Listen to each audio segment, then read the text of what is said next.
Pupunta kami ng daddy nyo sa Vietnam sa Friday.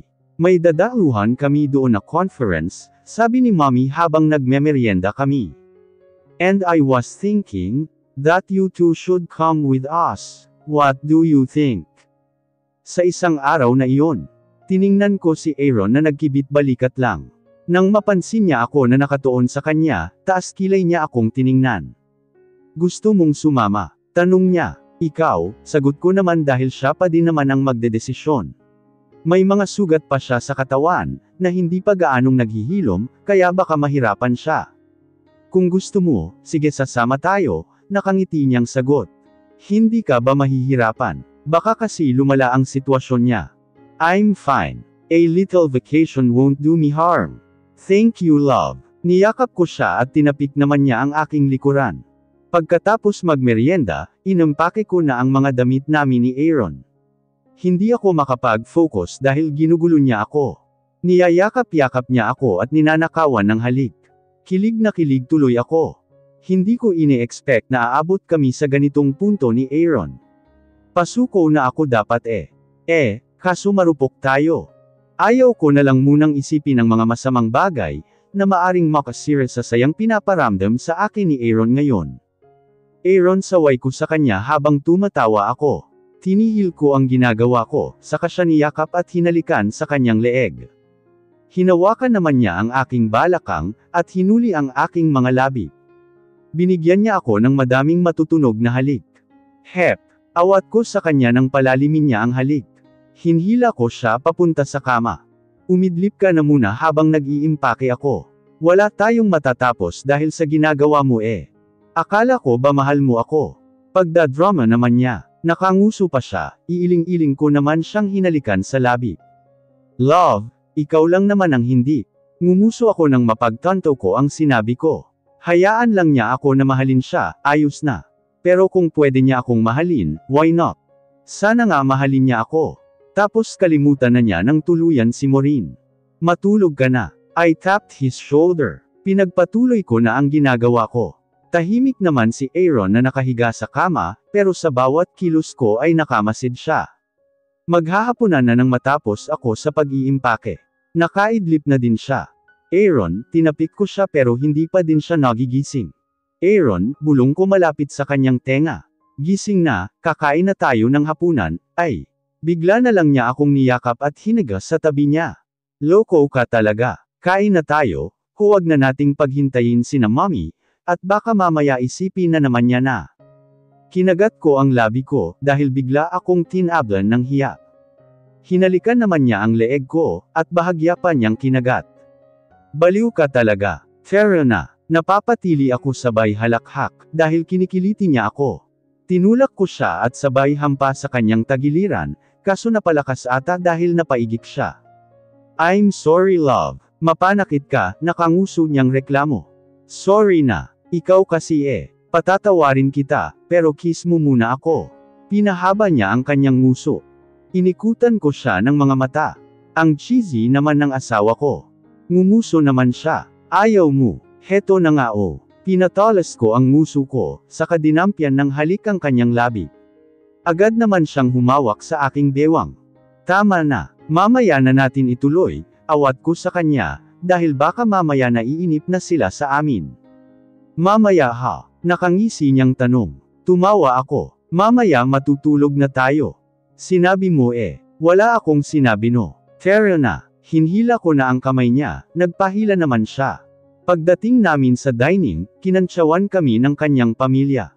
Tuwang-tuwa sila, at sinasabi din nila, na sana magkaroon na daw kami ng baby. Tumatawa lang ako pero deep inside, hindi ako sang-ayon sa sinasabi nila. Ang magkaroon kami ng anak, habang nasa ganito kaming sitwasyon, hindi yun magandang idea. Oo, maayos kami ni Aaron ngayon. Ngayon na may amnesia siya. This is not the right time. At kung may right time ba para doon, hindi ko din alam. Ang alam ko lang, kawawa ang magiging anak namin. I don't think I can handle it. Kasi kung ako na masaktan, ayos lang. Pero iyong may batang involved, ibang usapan na iyon. Baka hindi ko kayanin. What are you thinking? Tanong ni Aaron, habang hinahalik-halikan ang aking balikat. Katatapos lang niyang maligo. Matutulog na kami. Wala naman. Hinalikan ko ang kamay niyang nakahawak sa aking braso. Matulog na tayo. Bawal sayong magpuyat, at bukas may check-up ka pa. Hinhila naman niya ako, at pinaunan sa kanyang dibdib. Nang makatulog na siya, lumipat ako sa unan at baka mangalay siya. Hindi kami masasamahan ni Mommy sa check-up ni Aaron, dahil may mga inaasikaso sila, bago ang alis namin bukas. Dahil alas 8 kami nagising, may pagmamadali na ang bawat kilos namin. Hindi na din kami nag-almusal. Pasakay na sana kami sa nakahandang sasakyan, nang dumating si Maureen. Para akong nawala ng lakas, dahil sa biglang pagdating niya. Napatingin siya sa kamay namin ni Aaron na magkahugpong. Ang mga matamis na ngiti niya sa labi ay naging mapait. Kita ko ang sakit na bumalatay sa kanyang mukha, pero hindi din iyon nagtagal. Aalis kayo? Tanong niya habang nakatingin sa mukha ni Aaron. Yeah, we're heading to the hospital. Tumango si Maureen. Great, I'm right in time. Sasama ako. Napatingin ako kay Aaron. Alanganin naman siyang tumingin sa akin, bago tumingin kay Maureen na may matamis at umaasang ngiti. Ako na lang ang sasama sa'yo, presente niya. Nawala ng buhay ang aking mukha, dahil sa sinabi niya. Gusto kong magdebog, magwala, mag-walk out pero gaya ng dati, pinili kong maging kalmado. Maureen, hindi na natuloy ni Aaron ang sinasabi, nang basta na lang pumasok si Maureen sa loob ng sasakyan. Let's go. Aya niya sa amin. Tinapik niya ang kanyang tabi, na parabang sinasabi na doon maupo si Aaron. Let's go. Mahinang antag ni Aaron. Bumantong hininga ako, at humakbang na papunta sa passenger seat nang hilahin niya ako. Ako na sa harap, sabi niya. I'm sorry love. Pinilit kong ngumiti. Buti na lang at may magic word, kahit paano hindi na ako galit. Kaso, talaga bang tatabi ako kay Maureen? Grabe, ayaw ko naman siyang awayin at ipagtabuyan. Titiisin ko na lang. Aaron, may pagtutol na sabi ni Maureen, nang maupo ako sa tabi niya. Hindi naman sumagot si Aaron. Tiyak na naiipit din siya. He wanted to be nice to her, and at the same time, he wanted to keep his promise to me. Kung ano ang kaya niyang ibigay, as long as he won't set me aside, sige tatanggapin ko. I know I shouldn't settle for less but I can take it. As long as Aaron needs me. Tahimik akong naupo sa tabi ni Maureen. Awkward, pero kailangan kong tiisin. As long as hindi kami nakatira sa isang bahay, at naghahati kay Aaron, kaya ko pa siyang i-take. Magiging mabait ako sa kanya. Not really mabait. Siguro maging civil ang tamang term. 30 minutes ang biyahe papuntang ospital, panay ang salita ni Maureen habang nasa biyahe kami. Kinakausap niya si Aaron. Pinapaalala ang ilan sa mga ganap sa buhay nila. Hindi ako makapaniwala na pati yung first date at first kiss, ay babanggitin pa niya. Tahimik si Aaron, pero base sa nakikita kong itsura niya mula sa rearview mirror, mukhang naaalala niya ang sinasabi ni Maureen. Pagkatapos ng nakakairitang 30 minuto ng aking buhay, dumating kami sa ospital. Napangiwi ang kaibigan ni Aaron na doktor, nang pumasok kami sa kanyang opisina. Siya si Dr. Douglas, isang sikat na neurologist sa bansa. Maureen, hindi ko alam na. Shut up! Asik ni Maureen sa kanya. Alanganing ngumiti sa akin si Douglas. Mukhang pati siya ay ramdam ang alanganin na sitwasyon ngayon. Nagsimula ang pagsusuri niya kay Aaron. Sinabi ni Aaron na wala pa siyang naaalala. Wala bang pwedeng ipainom na gamot sa kanya, para bumalik na ang alaala niya? Naiinip na tanong ni Maureen. Mas madami pa siyang tanong sa doktor kaysa sa akin. Siya na ang nagtanong on my behalf. Nanahimik na lang ako sa tabi. Makakaalala siya kapag makaalala na siya. Hindi pwedeng ipilit, dahil mas lalo lang makakasama sa kalagayan niya. Avoid stress, bilin niya kay Aaron, habang nakatingin kay Maureen. Nagngit-ngit naman sa inis si Maureen. Napapailing na lang talaga ako sa kakapalan ng kanyang mukha. Kung sa bagay, may kasabihan na matatapang at makakapal ang mukha ng mga kabit. Bye Doc. Salamat po, sabi ko kay Douglas nang matapos ang check-up. Tumango siya sa akin. Enjoy. Kumunot ang noo ni Maureen. Lito at nagtatanong na tumingin sa doktor at kay Aaron. Nagkunwari naman si Douglas na busy na sa kanyang laptop. Saglit naman kaming nagkatinginan ni Aaron. Hindi pwedeng malaman ni Maureen na pupunta kami ng ibang bansa, tiyak na susunod siya doon. Kapag nangyari iyon, sira ang bakasyon namin. At tiyak na may imbierna si Mommy. Aaron, wait, hinawakan niya ang kamay ni Aaron, na kinatigil ng asawa ko. Jenny, pwede ka nang maunang umuwi. Hihiramin ko na muna ang boyfriend ko. Gusto kong kumain sa labas kasama siya. I can't, Maureen. May text si Mommy na pauwi na sila sa bahay ngayon. Magtataka iyon, pagdadahilan naman ni Aaron. Jenny can come then. What? I can't believe this woman.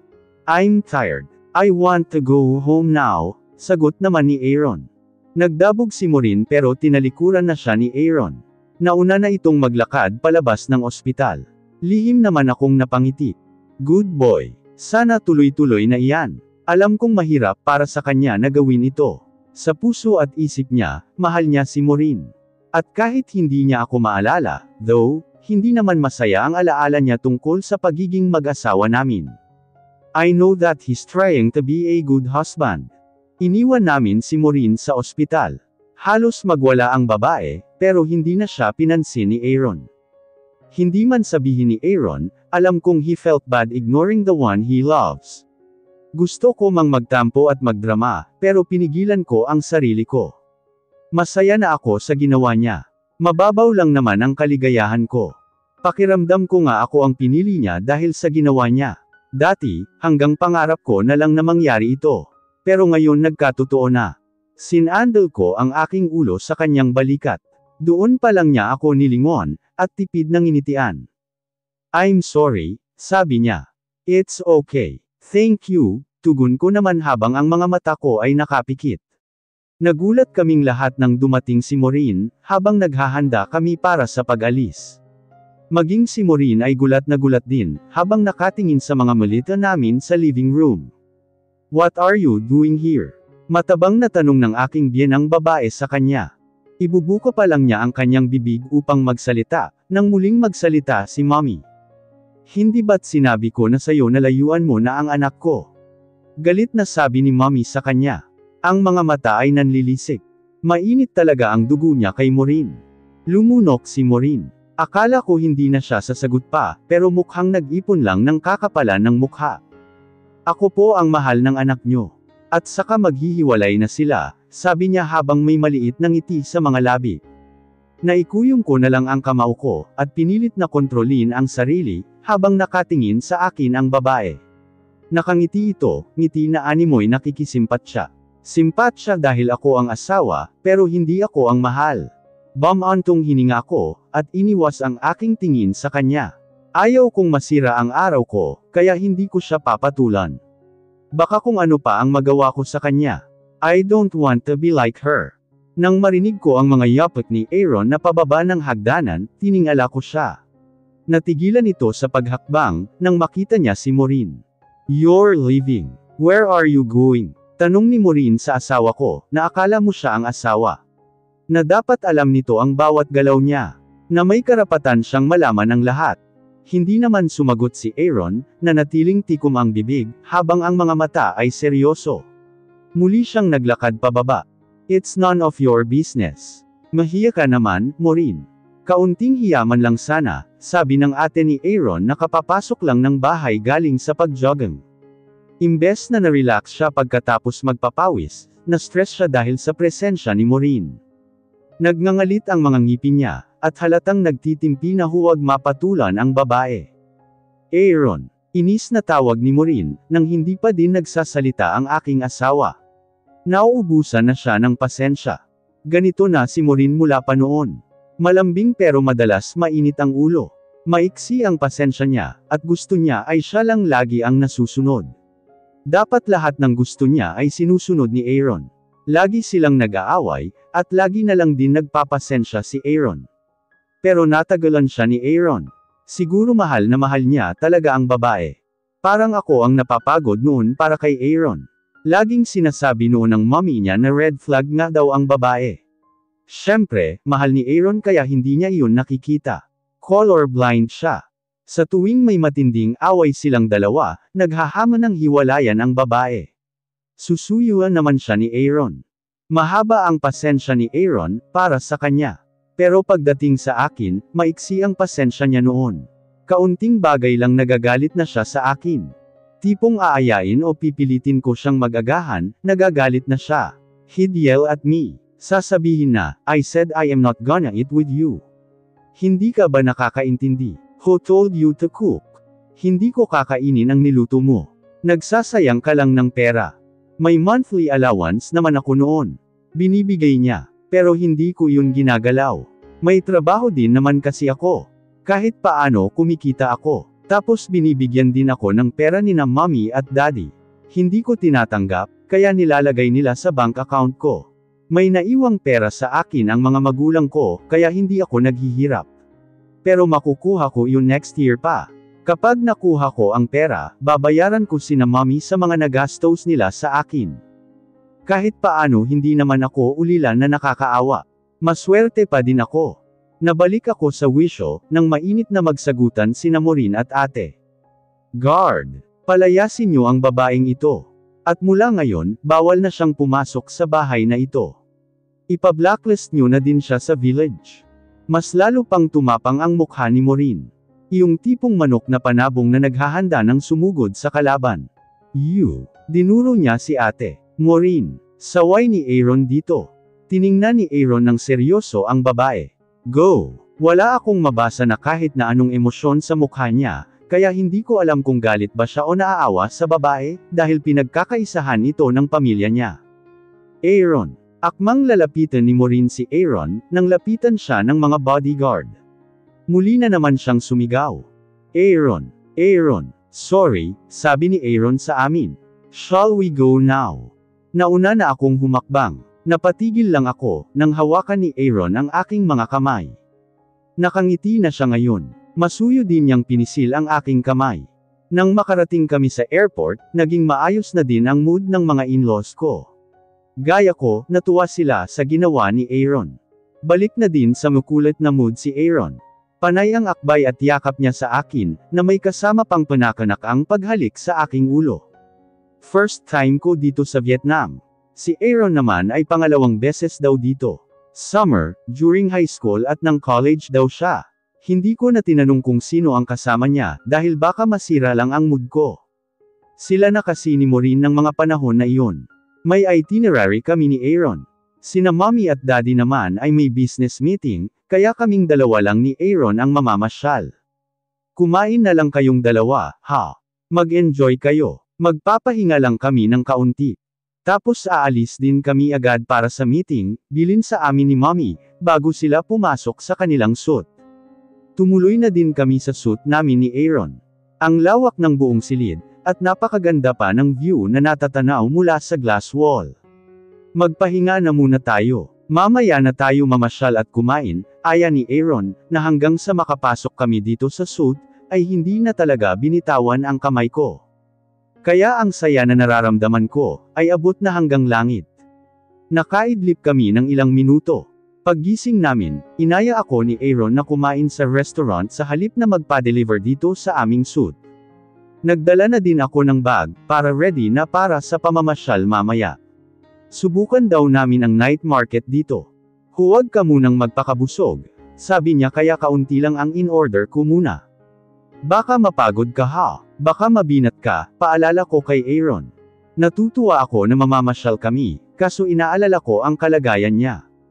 I'm fine, pagpapalubag naman niya sa loob ko. Kung bukas na lang kaya tayo mamasyal, para makapagpahinga ka muna, sabi ko naman. Tingin mo makakapagpahinga ako, kapag nagstay lang tayo sa room natin? Nakangisi niyang tanong na inabot ako ng ilang segundo, bago nakuha. Baliw. Tinawanan lang niya ako at inakbayan. Madami kaming mga tinikman na mga local food, at may ilang mga binili din kami na souvenirs. Madami din kaming kuhang pictures.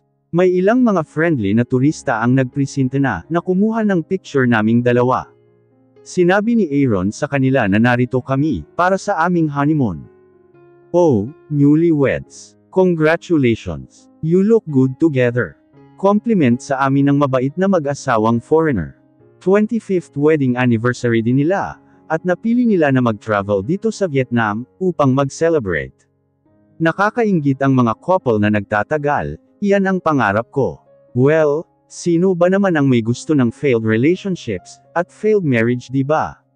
Kaso minsan hindi naman natin hawak ang buong pangyayari. May mga unexpected events, na minsan magpapabago ng takbo ng buhay natin. Malapit ng mag-alas 9, nang makabalik kami sa hotel. Naligo na muna ako kahit na sumakit ang binti ko sa paglalakad. Busog na busog din ako. Pagkatapos ko, si Aaron naman ang gumamit ng banyo. Hindi na ako nag-skincare pa, dahil pagod talaga ako. Bakit hindi ka pa nagbibihis? Namumula ang pisngi na tanong ko kay Aaron, habang pinagmamasdan siya mula ulo hanggang paa. Nakatapis lang siya ng tuwalya, habang nakatayo sa gilid ng kama. Aaron, nanginginig kong tawag sa kanyang pangalan, pero mas lalo pang lumapad ang kanyang ngisi.